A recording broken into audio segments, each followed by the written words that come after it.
Hai, saya Alif dari Firby Lovem.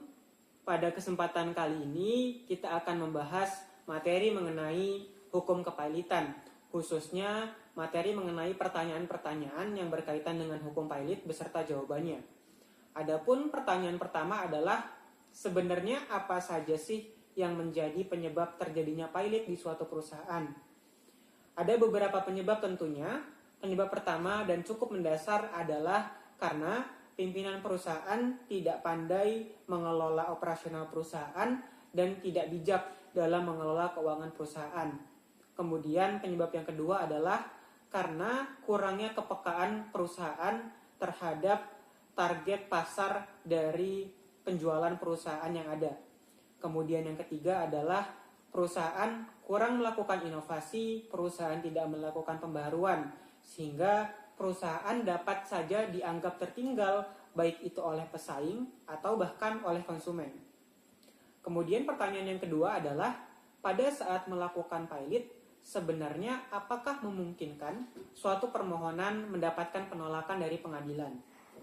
Ya, permohonan pailit tentu dapat saja mendapatkan penolakan dari pengadilan.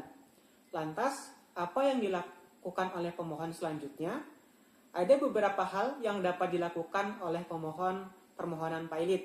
Yang pertama adalah pemohon dapat melakukan kasasi kepada pengadilan. Kemudian, apabila pada kasasi masih mendapatkan penolakan, pemohon dapat melakukan peninjauan kembali sebagai upaya hukum yang dilakukan atas penolakan kasasi yang telah dilakukan sebelumnya.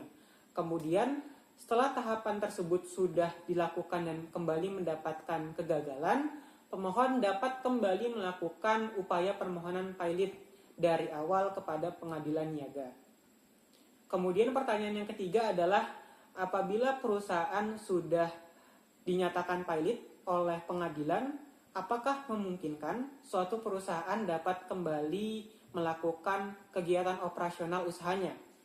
Nah, ketentuan ini, keputusan ini dapat diputuskan setelah melalui pandangan atau opini atau bahkan perhitungan dari kurator terhadap prospek usaha dari suatu perusahaan. Kurator akan menilai apakah perusahaan ini masih cukup going concern atau cukup memiliki kapasitas jangka panjang untuk mengelola usahanya. Apabila perusahaan dinilai memiliki kapasitas jangka panjang, tentu perusahaan dapat dinilai oleh kurator dapat kembali menjalankan usahanya. Kemudian pertanyaan yang keempat, dan cukup banyak ditanyakan, adalah sebenarnya pailit dan bangkrut apakah dua hal yang sama? Sebenarnya keduanya secara prinsip memiliki perbedaan yang cukup mendasar. Dapat diterjemahkan bangkrut sama dengan gulung tikar, atau secara sederhana, bangkrut merupakan suatu kondisi keuangan perusahaan yang mendapatkan kerugian besar.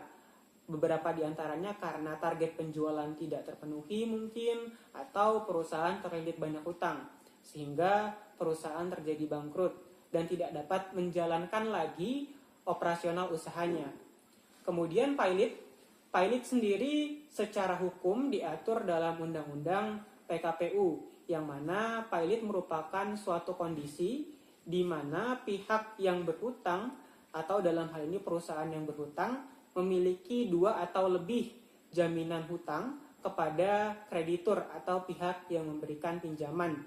Karena perusahaan tidak dapat memberikan jaminan pembayaran hutang, maka dilakukan sita umum atas kekayaan yang dimiliki oleh perusahaan tersebut berdasarkan atas putusan pengadilan, dan harta kekayaannya dibagikan secara proporsional kepada pihak yang berhak untuk menerima hak-hak dari harta kekayaan perusahaan.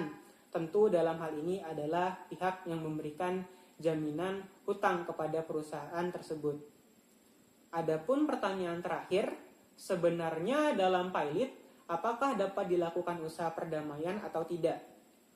Ya, dalam pailit tentu dapat dilakukan usaha perdamaian. Hal ini sudah diatur dalam pasal 144 sampai 177 Undang-Undang PKPU, yang mana aturan tersebut menjadi payung hukum dilakukannya upaya perdamaian atas kondisi pailit suatu perusahaan. Pengajuan perdamaian setidaknya dapat dilakukan 8 hari sebelum rapat pencocokan piutang. Sekian materi yang dapat saya sampaikan. Terima kasih. Apabila teman-teman masih ingin bertanya lebih lanjut, dapat mengunjungi website kami di www.firbilawfirm.com. Terima kasih.